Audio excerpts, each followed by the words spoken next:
भारत के संविधान से हर भारतीय प्रेम करता है, इस संविधान का सम्मान करता है।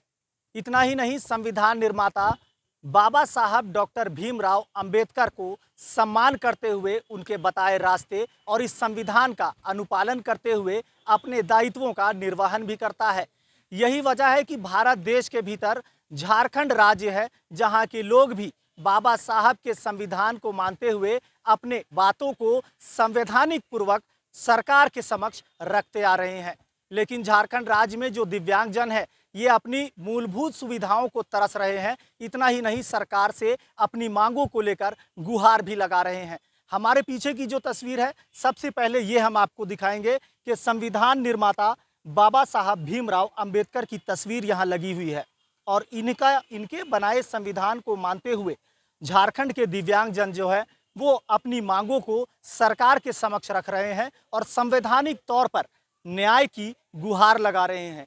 इनका सीधे तौर पर कहना है कि दिव्यांग अधिकार अधिनियम 2016 को जमीनी स्तर पर लागू करो। झारखंड दिव्यांग आंदोलन संघ यानी एक झारखंड दिव्यांग आंदोलन संघ के बैनर तले झारखंड राज्य के विभिन्न जिलों से रांची के राजभवन के समक्ष बीते 83 दिन से अपनी मांगों पर अडिग ये दिव्यांगजन सरकार से गुहार लगा रहे हैं कि हमारी मांगों पर तत्काल सकारात्मक पहल की जाए। लेकिन कहीं ना कहीं इनकी जो मांगे हैं वो अब तक उस पर विचार नहीं किया गया है। यही वजह है कि ये चिंतित हैं और कहीं ना कहीं दुखी भी हैं। इन लोगों से ही बात करेंगे। सबसे पहले एक यहाँ पर युवती बैठी हैं, इनसे बात करेंगे। कहाँ से हैं आप? जी, मैं गुमला ज़िला से हूँ। जुमला से है। क्यों बैठे हैं यहाँ, क्या मांग है आप लोगों का? जी, हमारे मांग है पेंशन और जो 2016 में जो कानून पारित हुई है, वो हमारे झारखंड में लागू हो, इसलिए बैठे हुए हैं। आज हमारे बैठे हो गया धरना का 83 दिन हो गया है। अच्छा, केंद्र सरकार और राज्य सरकार दोनों ही तो बोलता है कि दिव्यांगजनों के लिए हम विकास की योजनाएं लाते हैं, जो योजनाएं हैं उसे धरातल पर उतारते हैं, दिव्यांगों का साथ देते हैं। तो फिर आप यहाँ बैठे हैं आंदोलन में, क्या कहेंगे सरकार को? जी, बोलते हैं सरकार, कुछ करते हैं और ठीक है। हमारी सरकार जब 2019 में आई थी, जेवीएम की सरकार, ये हेमंत सोरेन, उसने अपने वादे पर लिखा था, ये उन्होंने बोला था कि हम 1000 से बढ़ाकर 250 रुपया करेंगे, हर 2500 रुपया देंगे हर दिव्यांगजनों को। लेकिन देखिए, एक पेपर के नोट में ही रह गया हमारे, और अभी तक धरातल पे उतरी नहीं है। तो हम कैसे विश्वास कर ले कि जो कानून बनता है, जो धरातल पर उतरती है। तो जब हम अभी आप लोगों को जो सहयोग राशि मिलता है वो कितना है और डिमांड कितना है आप लोगों का? देखिए, अभी तो हम लोग को फ़िलहाल 1000 रुपया मिल रही है और हमारी मांगे, सरकार की वादा तो देखिए 2500 दिया देंगे बोल के बोला है। लेकिन हमारे मांगे हैं, देखिए हम पढ़े लिखे बेरोजगार युवक युवती हैं, ठीक है। हमारे कितने मुश्किल से पढ़ाई होती है, आप तो जानते ही हैं कितना मेहनत से हम पढ़ाई लिखाई किए। तो अगर हमको 2500 रुपया नहीं दे रहे हैं और 1000 रुपया में हमारा कुछ नहीं होने वाले, तो हमारी मांग है 5000 दे, तो हम घर बैठे अपना सब कुछ हो जाएगा। हमारे खाना पीना से लेकर आप जितना हमारी आवश्यकता की जो चीज़ें हैं वो अवेलेबल हो जाएगी। हमको 25 अभी व्हीलचेयर में आप लोग बैठे हैं, सरकार से गुहार लगा रहे हैं, क्या सरकार को ये तमाम चीज़ें दिखाई नहीं दे रही? जी, पता नहीं सरकार को तमाम चीज़ें दिखाई नहीं दे रही है, इसलिए तो हमारे यहाँ हम 83 दिन बैठे हुए हैं। आज तक सुधि लेने के लिए कोई प्रतिनिधि नहीं आए यहाँ पे कि क्या हाल है उनका, कैसा है, क्या कर रहे हैं। इतना हमने हंगामा कर दिया। वहाँ विधानसभा में जब ये सत्र लागू ये था, वहाँ तो हम लोग घेरा करने गए थे। वहाँ भी हम लोग को बोला गया कि आप लोग की जो मांगे है पूरा कर दी जाएगी। 2 महीने के टाइम दीजिए, 3 महीने के टाइम दीजिए, 20 दिन के टाइम दीजिए, लेकिन अभी तक पूरा नहीं। यानी बीते 83 दिन से दिव्यांगजन यहाँ बैठे हैं अपनी मांगों को लेकर के, लेकिन 83 दिन बीत जाने के बाद भी इन्हें समय पर समय ही मिल रहा है, यानी तारीख पर तारीख मिल रही है, लेकिन परिणाम कुछ नहीं आ रहा है। आप कहाँ से हैं? गढ़वा जिला से। अच्छा, क्या कुछ आप लोग यहाँ बैठे हैं, क्या मांग कर रहे हैं, क्यों ऐसे बैठे हुए हैं, सरकार क्यों नहीं सुन रही?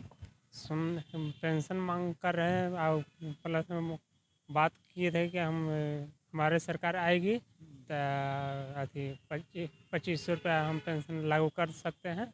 उसके बाद काम के अपना अथी में देने के लिए, विकलांग के रोजगार देने के लिए तैयार कर किया गया था सर। उसके भी अभी तक कोई सुनवाई नहीं किया गया। 83 दिन तक हम लोग बैठे हैं यहाँ पर, पूरा कड़ाके के ठंड में भी, और पूरा मौसम भी पानी बरस गया था। 83 दिन से बैठे हुए हैं यहाँ पर, तो घर परिवार वाला लोग कुछ नहीं बोल रहा है आप लोग को? बोल रहे थे तो हम क्या करें, इसी पे झेल रहे हैं सर। इसके कारण से हम लोग यहाँ राजभवन के पास है, जाइए हम लोग के यहाँ लिखित मिल जाएगी, वही दिन हम लोग चला जाएंगे। लेकिन अभी तक कोई आश्वासन नहीं मिला अभी तक। आप बताएंगे क्या कुछ प्रमुख मांगे हैं आप लोगों की, कि क्या डिमांड है, क्या मांगते हैं, क्या चाहते हैं सरकार से? सबसे पहले नमस्कार जोहार सभी को। और हमारी डिमांड जो प्रमुख रूप से है कि आज सरकार को बने 4 साल हो गए, और 4 साल में आप अगर सरकार हम लोगों के विचार करती, हम लोग का समस्या से अगर उनको मतलब रहता, तो आप ही सोच सकते हैं कि जो राज्य निःशक्त आयुक्त कमिश्नर जो होते हैं, वो अभी तक हमारा स्वतंत्र रूप से कोई नहीं है। वो भी पदभार में एक बार पिछला साल दबाव में आकर, जब हम लोगों ने विधानसभा घेराव किया था, तो दबाव में आकर छवि रंजन जी को बनाया गया था, जो कि वो भी भ्रष्टाचार का आरोप लग के वो भी जेल में है। तो उसके बाद अभी फ़िलहाल के लिए देखा जाए तो अभय नंदन अवस्थ सर को पदभार दिया गया है, और वो भी हम लोगों को ताल मटोल करने का काम कर रहे हैं। जब सरकार के ऊपर लंबा समय तक हम लोग का आंदोलन चला, और जब हम लोग रोड पर उतरकर जनता तक जाकर अपने ये धरना को सुचारू रूप से चलाने और अपना विरोध प्रकट करने के लिए जनता के बीच जाकर भिक्षाटन करने का काम किए, तो सरकार दबाव में आई, और उस समय हम लोगों को निःशक्त आयुक्त कमिश्नर से मुलाकात करवाया गया, और उनके द्वारा हमें वादा किया गया कि आपका मांगों पर जल्द से जल्द कार्रवाई किया जाएगा, और हमें 4 गो विभागीय लेटर दे दिया गया, और उस पर भी बताया गया कि 20 दिन के अंदर राज्य निःशक्त आयुक्त का जो पद है उसका चयन हो जाएगा, और आपका 2 महीना के अंदर में आपका और सारा मांगों पर विचार, पेंशन वगैरह जितना भी RPWD आप बता रहे हैं, वो सारे मांगों पर विचार किया जाएगा। लेकिन हुआ उसका एकदम विपरीत। वो जो लेटर दिया गया है वो विभागीय हम लोगों को सिर्फ घुमाया जा रहा है। हम लोगों का कहना है कि हम दिव्यांगजन हैं, हम देख नहीं सकते, सुन नहीं सकते, चल नहीं सकते।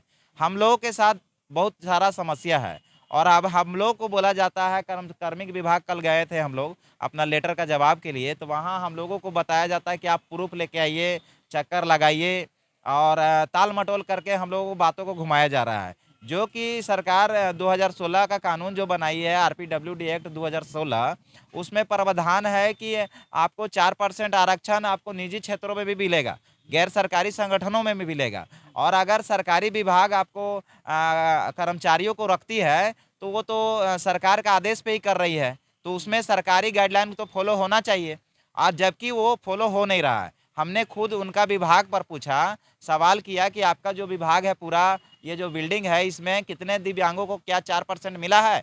यहाँ का जो कर्मचारी हैं उसमें 4% का नियम को फॉलो सरकार किया तो गया। बोल रही कि हम दिव्यांगों के लिए जो योजना है वो धरातल पर उतार रहे हैं, इनके लिए कर रहे हैं, तो फिर मामला कहाँ फंस रहा है? विभाग में फंस रहा है, ब्यूरोक्रेट्स फंसा रहे हैं, क्या है, क्यों ऐसा हो रहा है? देखिए, सरकार हम लोगों का मांगों पर जो बोल रही है कि विचार किया जा रहा है, ये सिर्फ कागजी रूप से ये बता रहे हैं, लेकिन अगर उसको धरातल पे उतारना है तो आपको गाइडलाइन फॉलो करवाना होगा, आप विभागों को लेटर देना होगा, वो विभाग फॉलो कर रहे हैं कि नहीं, उसके लिए आपको जांच कमेटी बैठाने की जरूरत है।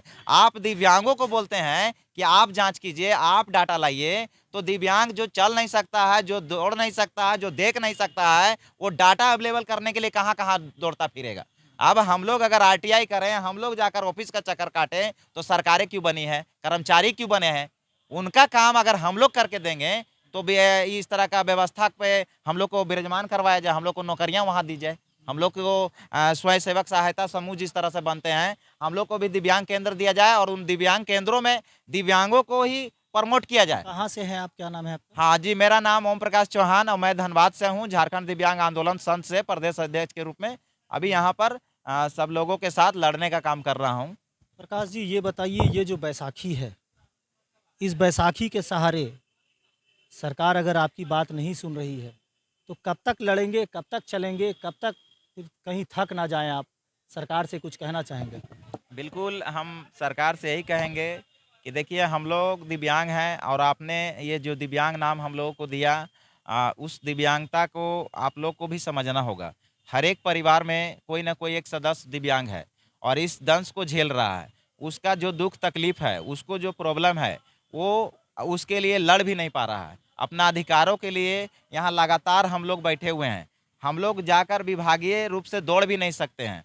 तो आप समझ सकते हैं कि जो आदमी दिव्यांग है, उसको अधिकार को आपको उसका घर तक पहुंचाने का काम करना होगा। जिस प्रकार आप जब वोट लेते हैं तो उस समय हम लोगों को व्यवस्था दिया जाता है। प्रत्येक मतदान केंद्र पर गाड़ियां दी जाती है हम लोग को लाने और ले जाने का। तो आप जब अपना काम जब रहता है, अपना आपको वोट लेना रहता है, उस समय हमें बहुत अच्छी तरह से याद करते हैं। अब तो पूर्ववर्ती सरकार मुख्यमंत्री जो थे पहले हेमंत सोरेन, वो नहीं है, अब चंपई सोरेन की सरकार है। लगता है कि आप लोगों की बातों पर विचार हो सकेगा, सकारात्मक पहल हो सकेगा? देखिए, हम इसके लिए कहेंगे कि पिछला 2 सालों से हमारा आंदोलन चल रहा है और हमारे पूर्व के माननीय मुख्यमंत्री हेमंत सोरेन के द्वारा पिछले सरकार में हम लोगों के ऊपर लाठीचार्ज भी करवाया गया, जिसमें हमारा एक इंटरनेशनल खिलाड़ी रंजीत कुमार पर गंभीर चोट लगा, उसका सर फटा। और हमारी जो बहन ये जो अभी व्हीलचेयर से घूम रही थी, वो उसका भी पैर में बहुत जोरों का चोट लगा था। उसको लास्ट में हमको इलाज करवाना पड़ा, दोनों को रिम्स और सदर अस्पताल में। तो आप समझ सकते हैं कि अगर गवर्नमेंट हम लोग के लिए संवेदनशील है तो फिर हम लोगों पर लाठियां नहीं चलाने का काम किया जाता। अभी जिस अच्छा, ये बताइए, जैसे कि अब अगर सरकार नहीं सुनती है, चंपई सोरेन की सरकार, तो फिर ये बैसाखी क्या करेंगे? इस बैसाखी का इसे लेकर यहीं बैठेंगे या घर जाएंगे? नहीं, हम ये बैसाखी सरकार को देने का काम करेंगे, क्योंकि हमको लगता है कि सरकार हम लोगों से ज़्यादा दिव्यांग है। तो हम चाहेंगे कि अगर हमारी मांगे नहीं सुनेगी तो ये बैसाखी उन्हें हम गिफ्ट करना चाहेंगे, क्योंकि उनको ज़रूरत है। बहरहाल, तो झारखंड राज्य के विभिन्न जिलों से रांची पहुंचे दिव्यांगजन सरकार से गुहार लगा रहे हैं कि हमारी मांगों को जल्द से जल्द पूरा किया जाए। इन्होंने पूर्ववर्ती सरकार पर भी आरोप लगाते हुए कहा कि राज्य के पूर्व मुख्यमंत्री हेमंत सोरेन ने हम पर लाठियां बरसाने का काम भी किया। हमारे दिव्यांगजनों में, जिसमें खिलाड़ी भी रहे हैं, उनको भी चोटें आई, महिलाओं को भी चोटें आई, लेकिन अब भी ये इस उम्मीद के साथ हैं कि चंपई सोरेन की सरकार में इनके साथ शायद कोई चमत्कार हो और इनके भविष्य में कोई बेहतर पहलकदमी हो सके। लेकिन इन्होंने सीधे तौर पर यह भी कहा है कि हमारी बैसाखी जो है, अब सरकार नहीं मानती तो ये बैसाखी हम सरकार को गिफ्ट कर देंगे, क्योंकि अब ये बैसाखी हमारी ज़रूरत नहीं बल्कि सरकार की ज़रूरत होनी चाहिए। ऐसे में देखना दिलचस्प होगा कि क्या इन दिव्यांगों के लिए सरकार कोई पहलकदमी करती है या फिर इसी तरह से दिव्यांगजन झारखंड में परिश्रम और इस तरह से प्रदर्शन ही करते रह जाएंगे। सहयोगी फैयाज के साथ मोइजुद्दीन, कोयलांचल संवाद, रांची।